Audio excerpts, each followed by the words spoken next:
listening audience, and welcome to episode 3 of News and Views, Faith and Community. Today's guests are the one and only Brother Junius Williams. I would have said Esquire, because we know that he's practiced all types of law. As a matter of fact, that's how I think I met you as a child, representing my mom. Junius Williams is a nationally recognized attorney, musician, educator, and independent thinker who has been at the forefront of the civil rights and human rights movement in this country for decades. His life in the movement in the South and in the North has been chronicled in the Civil Rights History Project, a collaborative initiative of the Library of Congress and the National Museum of African American History and Culture and the Smithsonian Institution. As the youngest president of the National Bar Association, the oldest and the largest organization of black attorneys in the U.S., he spoke at the United Nations advocating for genuine democracy on behalf of the people of Zimbabwe, Southern Africa. The NBA paper was adopted by the UN and publicized in 7 different languages for international consumption. He was listed as one of the 100 most influential blacks in America in Ebony magazine, ran for mayor of Newark, and recently retired as the founding director of the Abbott Leadership Institute of Rutgers University, Newark, where he taught leadership and community organization based on lessons outlined in his book, Unfinished Agenda, Urban Politics in the Era of Black Power. He sings, plays blues, harmonica, and celebrates with the audiences the rich cultural heritage of American music, from the Negro spirituals, blues, jazz, and gospel to hip-hop. In 2016, he served as chairman of Newark Celebration 350 to commemorate the 350th anniversary of Newark. He is producer of The North, a digital portrayal of the Black empowerment experience, starting in Newark, New Jersey at www.riseupnorth.com. The website attracted more than 1.4 million hits in the first 18 months of its operation. He is a senior research fellow at the Center for Economic Research and Policy in Washington, D.C., community fellow at the Newark Public Library, and has been named the official Newark historian by Newark Mayor Ras J. Baraka. And he is also married to the Reverend Antoinette. Oh, I have to say that, Dr. Williams, I have to say that. I have to say that beautiful wife. He's a father, a grandfather. Let me introduce to some and present to others that I know have already heard of, our brother Junius Williams. Welcome.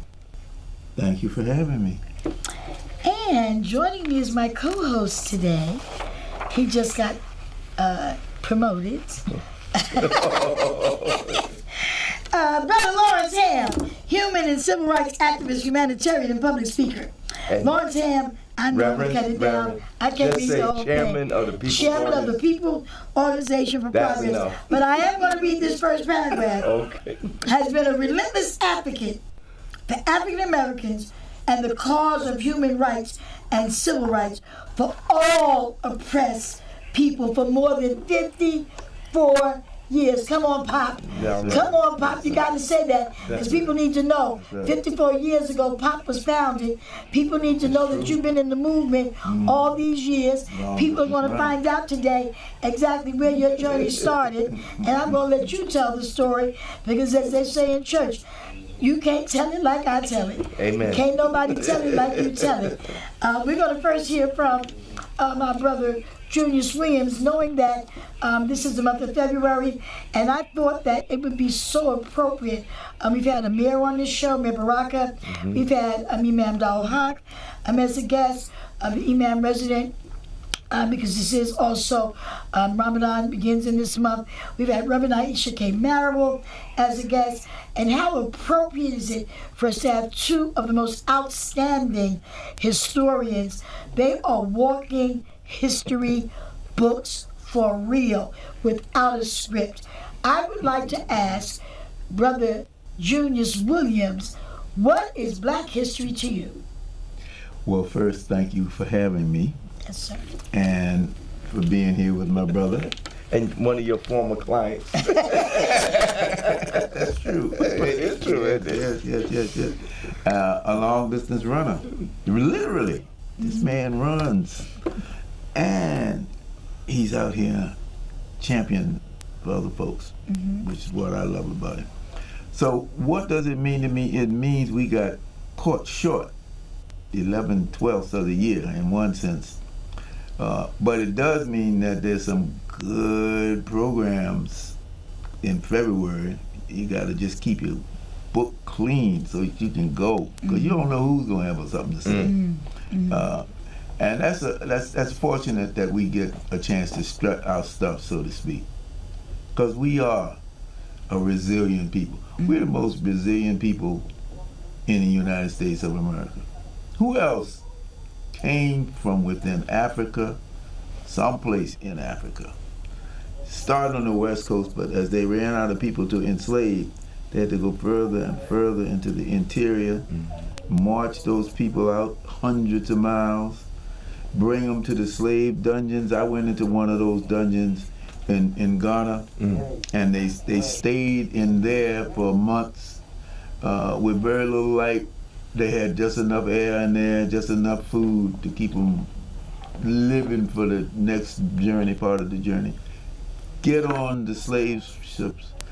Most folks didn't make it. A few made it.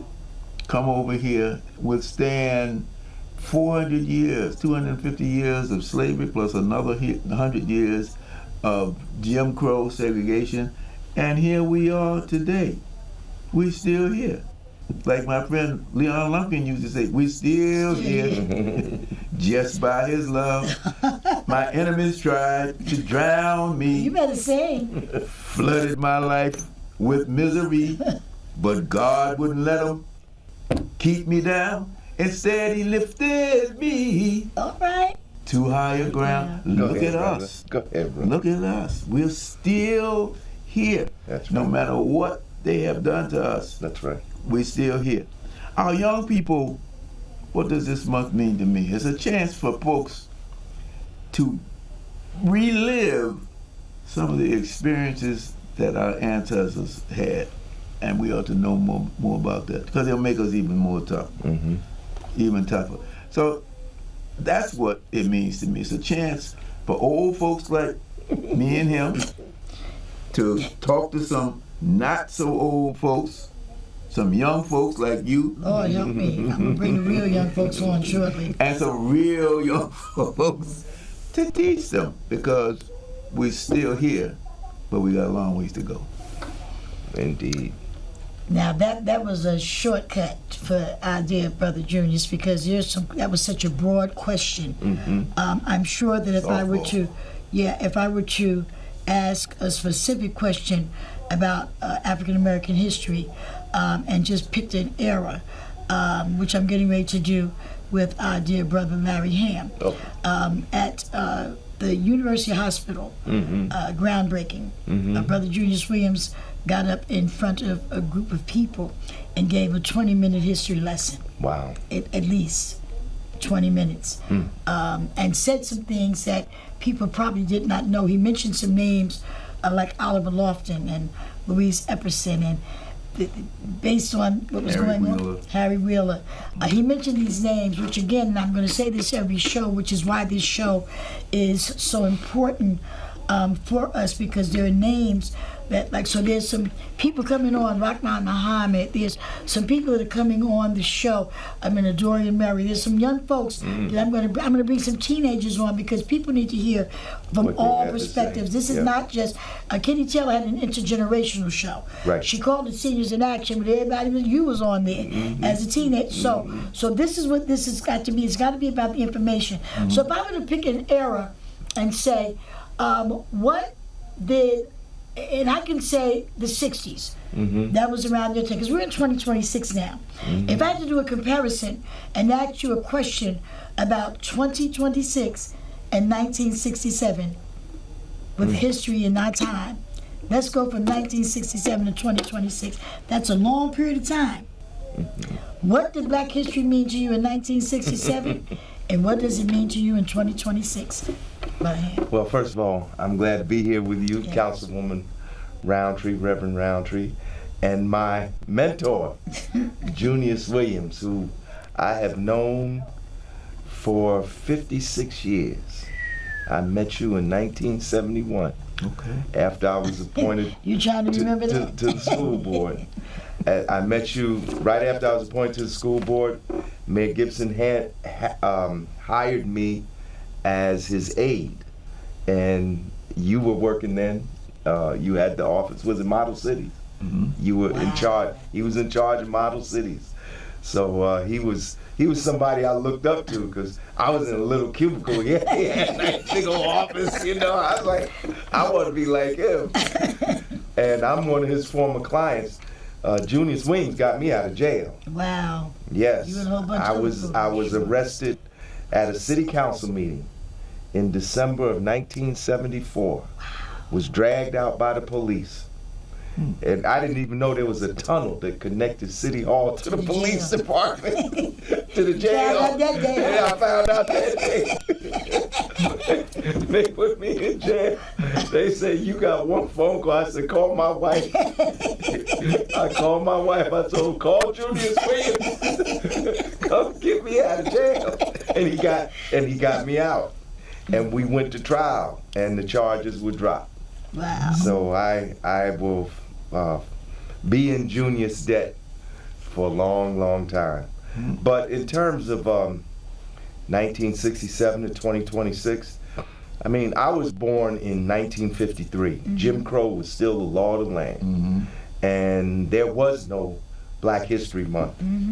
When I started South 17th Street School in Newark, New Jersey, went there K through 8. Never had a black teacher at South 17th Street School. I didn't have a black teacher until I got to Arts High School, and only had one then, and didn't have him until my junior year, Mr. Howard. He was the chorus teacher. There were so few black teachers that there was a fellow named Fred Means. He had to form an organization called ONE, the Organization of Negro Educators, and their mission was to force the Board of Education to hire more black teachers and to promote black teachers to be administrators. And I remember Fred Means and all other people you mentioned that Junius had mentioned before. Let me say this, that Black History Month did not become officially recognized in New Jersey until 1971. And it was a black woman that played a major role in that. Her name was Winona Lippman. That's right. She was the first black state senator Mm-hmm. in the history of New Jersey. And I guess one of her official acts, she must have gotten elected 71, that's the off year. That must have been the year I was appointed to the school board because, and anyway, she introduced legislation in 1971 that New Jersey would recognize Black History Month. So the most we had when I was a kid was Crispus Attucks. And we didn't have him until around 1965, you know, and we only had him because he fit into the American narrative. He was the first, well, what they told us, he was the first black, he was the first person. He was black, but he was the first person to die in the American Revolutionary War. Right. So that's how we got to celebrate Crispus Attucks. I really didn't have, to be truthful, a Black History Month celebration during, I mean, I came out of Arts High in 1971, so I don't have a memory of a Black History Month celebration while I was a student in school. So that's why we walked out. That's one of the reasons we protested in 1971, because we were demanding that our history be taught to us. So to fast forward, the good news is Jersey recognized Black History Month in 71. President Gerald Ford officially recognizes Black History Month for the United States in 1976. And in 1966, the first, I believe, recognized Black Studies program at a university at San Francisco State was formed. And so for the next 40 years, Black history was taking off. You know, colleges were establishing Black Studies programs and so on and so on. And we got to a point, I think, where it was almost routine. You know, it's almost kind of routine because it was a revolutionary demand. Because they didn't want us to know our history. The people What you know about George Washington down the cherry tree. The people that oppressed us. And Nina, Maria, never told a lie. Right. And Christopher Columbus with the 3 ships, right? Right. So we made this demand, and the demand to some degree was accepted. Even the universities here, at least Rutgers and Seton Hall, I think. I don't know about NJIT, but Rutgers and Seton Hall had Black Studies programs, and Princeton University had a Department of African American Studies. But here we are in 2026, more than 60 years since 1967, and we find that it is now the policy of the government to divest itself of Black history and Black studies programs. That's the irony, the paradox of the moment, that in the period that Junius and I have been alive, we saw the elimination of Jim Crow. And we saw the civil rights movement and the Black Power movement. And now here we are, where the government is literally at war with Black people, literally trying to outlaw Black studies. There are Black teachers that have been arrested in Florida for teaching Black history. In the year 2026, the Trump administration has threatened to take funding from universities if they don't end DEI, which would include Black studies programs. So we're at a very ironic moment now. So I would just say to whoever is watching, celebrate our history. If there's a Black Studies program in your community, go to it. Don't sit home, and embrace our history. And don't just celebrate it in February. Celebrate it all year round, because our history is a history of resistance. And our young people must know our history so that they can carry on this struggle that brothers like Junius Williams. See, you only read one part of his resume. He was one of those SNCC people. That's right. Student Watch nonviolence. this. They didn't print that part. Right, okay. And I already know about the SNCC, 'cause he'll tell that story. That's right. Absolutely. So I'll leave it to him to tell it. But he was... Talk about he was- SNCC for us. Give us a little bit about SNCC, because what I do believe, Junius, is that, as I stated earlier, there's a lot that people don't know. And after hearing you talk at University Hospital, it was groundbreaking. It again jarred my spirit, because I said, unless you got up and said that and it's recorded, who would have known? Who remembers Oliver Lofton? Hell, who remember Louise Epperson? That's right. And I keep calling her name because people don't realize how effective, how much she played them. Just like, only now the people talk about Fannie Lou Hamer all the time. For a minute, you didn't hear nothing about no Fannie Lou Hamer. You just did not hear. That's right. You didn't hear, now all of a sudden everybody's putting up her quotes and, had enough of sick and tired of being sick and tired. And, you hear that all the time now. Right. They quoting her. Right. Ain't I a woman? Right. Sojourner Truth. Right. I go and pull that up sometime when I'm speaking, because I always tell them, listen, if one woman could deliver a man, that changed the whole world, what about us as sisters? What the difference that we make? We give birth to nations, and yet we are the oppressed. Anyway, that's another story for another day. Let's talk about SNCC. Well, I'm very happy to have been a part of that organization, but I was not with SNCC from 1960 when it was formed. I'll tell you a little story about that. I would have been, but for my mother. He said, but for the mother, huh? Yeah, my mother. I was in Richmond, Virginia, And the young people from Virginia Union University were demonstrating in Richmond at a place called Millen Roads, and then there was another store called Tall Hammers. That would be the equivalent of going out to the mall now. This is where you get your everything. And we could go in there and spend our money, but we couldn't sit down and have a cup of coffee. So the students at Virginia Union University were out there with a picket line. They were noisy, they were loud, and most important, they were proud. And I said, Mama, I want to join them. She said, well, they don't want young people in high school because y'all don't know how to be nonviolent. Well, this is my mother. So, I mean, you know, I listened to her. But later on, I talked to Charles Sherrod, who by that time was a part of SNCC, because all these people were coming together, and they formed SNCC in 1960 at Shaw University. And I said, Charles Sherrod, did you say that? He said, nope. So that was my mother trying to keep me out of harm's way. Right. But you know, another song goes, Paul and Silas bound in jail. But then the saying says, Paul and Silas began to shout. Jail door opened and they walked out.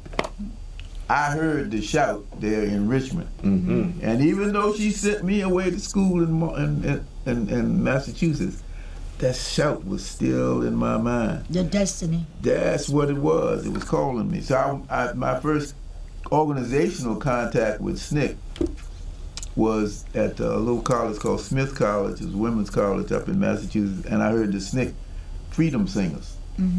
And they were singing those songs. And I said, you didn't just get the shout and the call, you didn't got the spirit. I got the shout, I got the call, and the spirit. And the spirit. I heard it, and I wanted to be a part of that. Well, footnote, because I'm doing a podcast. Everybody out there, check it out. It's called Everything's Political. Yes. And I just talked to one of the original Freedom Singers, Rutha Mae Harris from Georgia. And she agreed to come on my podcast because I'm talking about the power of music. And I want to get them on. I said, I might want you to sing. I was kind of timid. I said, and I might want you to sing a little something. And she said, I always want to sing. I said, okay, when that thing said that, we not only we going to talk, she's going to sing, and then we're going to analyze that. But anyway, finally, I got tired of just being in the background helping folks who were on the front line. So in my spring break of my senior year, I went to Alabama, intended to march on the Selma to Montgomery March, but when I got... What year was it? This was 1965. Go ahead. So, thank you for that. So, you have to go through Montgomery to get to Selma. And somebody said, well, you ought to check in with the SNCC office because it might be too dangerous on the highway between Montgomery and Selma. So we did as we were told. Went upstairs on the second floor of the SNCC office, which was at the corner of Jackson and High Street. And there was a man there named Stokely Carmichael. Oh. Go ahead. And he said, what y'all going to Selma for? We need you here, with his Trinidadian accent. And so we stayed. So that was my introduction to SNCC on the front lines. We demonstrated. They wouldn't let us off that corner, Jackson and High Street, because they didn't want us to get any additional publicity than to that which was already going on with Dr. King leading the big march. Finally, we got off that corner, went downtown, picketed in front of the State House. Mob of thousands of people across from us, little grassland separating us. I was glad to be over there, actually, where I was. Went to jail, went to state prison because there was too many people getting arrested during that time. And that was my introduction to SNCC. I had intended to go back down south after I graduated. That didn't happen. That didn't happen because a man named Tom Hayden came into my life. Wow, that's yeah. He came up to Amherst College where I was, recruited me, and said, you know, I know about you because I know what you did. You did a conference up here and it was great. We almost had Malcolm X, but he got tied up in Europe and couldn't make it back in time. We had all the people who were leaders in the movement at that time come to that conference. So he came up to get me. Well, had nobody else come to get me. Didn't nobody want to hire me. Somebody saw your value. Somebody saw my value. He came up and said, we want you to come to Newark. I thought about it. In the meantime, my mother was telling me, son, you can't just be a civil rights worker. You got to do something. You need some money, huh? You got to do something. They ain't making. That's right. And That's a sacrificial She made assignment. me apply to law school. I had applied. I got into 2 law schools. I didn't think I was going to get into either one of them because they were good law schools. I got into Columbia and I got into Yale. Wow. But I said, hey, if I can do that, it's better for me to be in Newark trying to go to law school than for me to be in Alabama where Stokely was working in Lowndes County and to try to go to law school. So I came to Newark and I liked it, and that's how I got here. I worked with SNCC a little more in Newark because my roommate, Phil Hutchings, that's a name people need to know too. He became national chairman of SNCC after Rap Brown. He lived here in Newark because he and I worked on this project called the Newark Community Union Project. NCUP. NCUP. That's right. NCUP raised. Y'all know, I tell you, y'all just walking history books like he just fed right off of what you said. There's so much we cannot, Brother Junius, have. Like 30 minutes is not a lot of time for the historical perspective that the listening audience, like whoever the listening audience is going to be, like it can be young people, it'll be elders, it's going to be a mixture. But history is very fascinating to some people because they'll sit and watch and say, wow, I didn't even know. I didn't know he was a member of Greater Abyssinian Baptist Church at one time. Right. I didn't know that every week that Larry Ham's at Abyssinian. Isn't it amazing? You had an Abyssinian and he's at a Greater Abyssinian. Not anymore, and but stories behind that too. yeah, I know. Story behind the story. I know. So here we are again in 2026.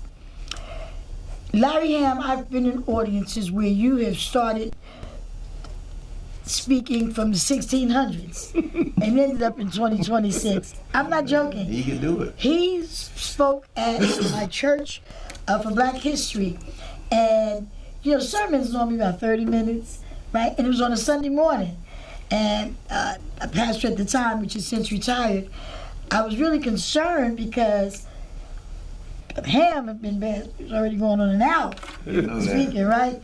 We had Sunday morning service. That's a short That's speech. a Sunday morning service. And I was like, Lord, let me check my phone because I thought he was going to text me. I said, you're enjoying the service? He was like, yeah. And nobody got bored. Yeah. Nobody jumped up. Nobody said, when is he going? And we had another program that afternoon. And I made him speak for that. I was like, well, you might as well speak for that. I said, you might as well speak for this one. Because knowledge, and what's missing today with our young people is that historic perspective of where we've been, where we've come from. Because what is it saying? If you don't know where you've been, how do you know where you... How you going? Right. How will you know? How can you even... Well, history is really just the distilled collective experience. Now, Junius just gave us history. Yes. But everybody can give history. Absolutely. And you don't have to just be in the classroom. Right. To give that history. That's right. And I would say to some folks who are listening, when next time you have Easter dinner or Thanksgiving dinner, don't just talk about who got a new car. Right. You know, talk about how you came up here from Georgia, That's right. from North Carolina. That's right. What was it that made you leave and come almost 1,000 miles? And what made you come here to Newark? That's history. Yeah. And, See, and what kept you here? and what kept you here? See, that's Black history. That is. A lot of people don't know why they always say there was a great migration, but what made the people migrate? Right. That's right. Part of that migration was terror. Mm-hmm. Black people were living under. See, I think people make short shrift of the era of segregation. That's right. They think that it was just about integration was just about we want to sit next to white people, or we were segregated. It was a means of social control for super exploitation, and we lived under terror. And for instance, I just got back from Birmingham, Alabama. I went to the funeral of Claudette Colvin. Right. Many people don't know Claudette I Colvin. talked about She got I think arrested. Rosa Parks was the first Right. Claudette Colvin. Claudette Colvin was arrested 9 months before Rosa Parks.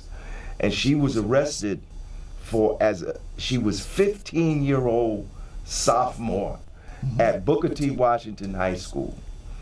And I just urge the audience, just go to your phone, put in Google Claudette Colvin, and you'll get the whole story. The point I'm trying to make here is that Claudette Colvin made a tremendous contribution to our history by refusing to give up her seat. It was actually her case. See, Rosa Parks was the secretary of the NAACP in Montgomery. She was very well known and most loved. Yep. The authorities did not want to go hard on Rosa Parks because they knew there'd be a backlash. So they charged her with disorderly persons. Claudette Colvin, a 15-year-old sophomore, was charged as an adult with violating the laws mandating segregation on the buses. She was charged on 2 counts of violating the segregation law and 1 count of assault, because when the bus driver called the police to take her out of her seat, she did not go willingly. Her case was taken to the United States Supreme Court, and it was her case where the Supreme Court ruled that segregated seating on buses was unconstitutional.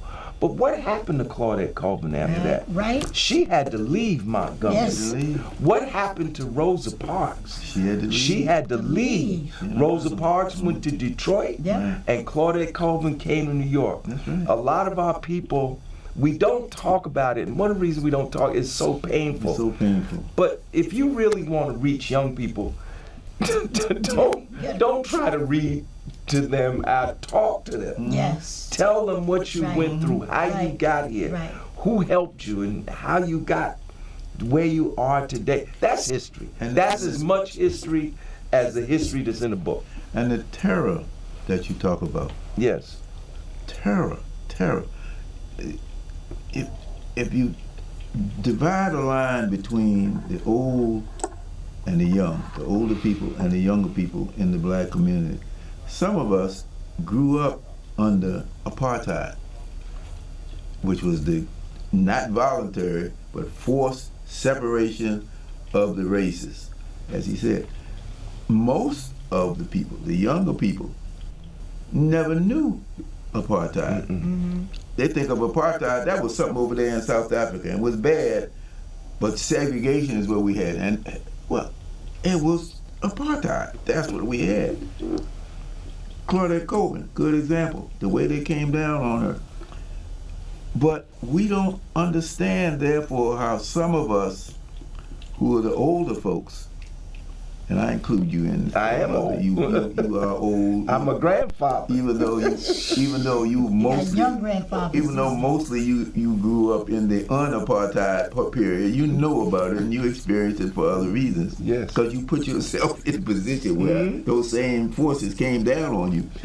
Most people don't understand. The young people don't understand how it is. We can say, well, hey, we're going through a rough time. But we're gonna make it. It's no different. It's no different than what we already went through. So that's when you start having these conversations of we survived Jim Crow, we survived the civil rights, and we're gonna survive the guy down in Washington. Because that's the thinking of the individuals that have been through some stuff already. Right. Like our young people today. So I can recall when Roots came out, when Alex Haley wrote the book, and I always like to read stuff before I watch it. Right? Somebody say I wrote a book and we made a movie. I'm gonna go get the book because there's gonna be a little. That's right. To see, you know. And then you found out later there was some controversy about that historical perspective. But no matter what the controversy is, it happened somewhere. That's right. And if it wasn't his full story or whether it was or not, it was somebody's story. Oh, yeah. And Kunta Kinte was somebody's real man and father. Right. Toby was who Toby was before, after he became. So young people, and I'm just going to say my son, I tried to get him to sit down and watch Roots with me. As soon, I don't think we made it through the first 30 minutes. Wow. He said, it was almost like watching the movie The Passion of Christ. Yes. The real, people were getting up walking out the movie because they couldn't take it. They couldn't even take, you couldn't take getting your foot cut off or your hand cut off or being castrated. I mean, like, our young people today have no clue. And I'm often telling our young people that, you know, especially in education, baby, you know when the price was paid for you to pick up a book, free. Yeah. Free. Yes. Now you can pick up and don't want to. Right. Because you got other things on your mind. Right. But we can't blame the young people. You can't. No, what I'm saying is the conversations around tables are shame on generations for not sharing history. Right. It's not blaming them. Right. It's the great-grandmother and the grandmothers that just went on like everything was fine. And I'm going to use this as an example. So you have young girls that have children. Right. Today, they want to knock them in the head and say they're doing something wrong. But back in the day, not even no long time ago, probably in your era, the girl got pregnant, sent the baby down south, was raised by your mama as a sister. Right. Nobody got beat down, and they just removed them out the community so nobody would know that the young girl got. So we've been really not just camouflaging, but being deceptive. That's probably the best word, being deceptive about how we present our history through generations. You might be able to share something, but when we're not honest and truthful about things in our history, like who would be scared to say nowadays, other than a Junius Williams offspring or one of your offsprings, that your great-great-grandmother picked cotton? Or that was in the field. Like, who knows that? Right. Like, I went down south and saw a church where my mother's mother was buried, because they had the funeral cemeteries behind the churches. Right. You know. So here we are in 2026. We're talking about Black history. You've given us a nice long good history, and not enough time. We'll come back. You're gonna have to come back because there's no way that we can do this, and I want to keep it going. I want to keep the conversation going. Right. I want to keep the dialogue going, because somebody's going to watch this and say, wow, I didn't know that. Let me say one thing before we end. It's our responsibility as parents to do our best to transfer this information to our children. Right. Now, one of the things I used to do, when I was coming up, and this is true, there were no black children's books. I actually had Little Black Sambo in our house when we lived on Ridgewood Avenue in Newark. I can remember 1957, because in the old days you could go to the supermarket, they would have these little books that you could buy in the supermarket. And one of the books we had was Little Black Sambo. Now I would never read that to Your children. But today, you can go to right out here Source in of Newark, knowledge. Source of Knowledge. That's right. Hundreds section. of children's books. Yes. And I used to read to my daughters every night. Or every night I could be there. Right. I would read to them before they went to bed. And when they got old enough to read, they would read to me. Yeah. So I think if we Very important. did that with our children, Yes. that would be a way for us to get that history. And they're more open when they're little. Yes. And that's the time to get them. That's As a matter of fact, you keep them going to sleep, they'll sit up and want you to read, right? I told Read my me another daughters. book, Mommy. I told my daughters that was my first set, and I told my sons that was the second set. I said two things. You're an African person, and you are a child of the blues. Now, all of my time with them, in one way or another, I embellished those two themes. And it fortified them. First of all, they went to school, and they had other kids saying, "Oh, that's an African over there." Well, I'm an African. You're an African. They knew. They were perpetuating the story that we wanted them, which is the true story. Which is And the obsessive to second who they one, are. and the second part about the blues, even though they like rap, hip hop, club, they like that, but you should see their library, their discography. I mean, they go back. They got all the stuff that led to rap, club, and all the rest of it. They know the history of the progression of the music, and the music is a statement of who we are. I gotta go. I think that this was a let's wrap it up. Let's wrap it up. Thank you all for joining me on episode 2 with Brother Larry Ham and our beloved Julius Williams. Episode 2 of News and Views. I have to give Bernice Bass some credit for this, Right. because on WNJR at 10 p.m., when we were supposed to be asleep, at least I was, I knew that my mother would be talking about Bernice being controversial the night before on a Sunday night. Katie would start early in the morning with her sweet self, and Bernice Bass would come and do some other crap. Let me say, Well. love her. Love her. Thank you all once again for joining us on News and Views, Faith and Community. God bless you. Yeah.